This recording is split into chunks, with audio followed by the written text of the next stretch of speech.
sih ya, kalau kelihatannya awalnya sih kayaknya rumit, tapi ternyata nggak rumit-rumit amat sih setelah diajari sama J. Stefani.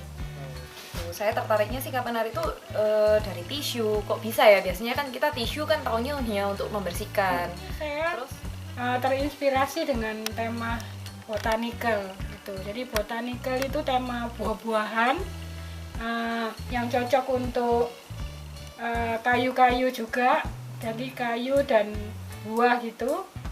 Terus saya merenovasi istilahnya toples bekas dan botol-botol bekas yang ada di rumah.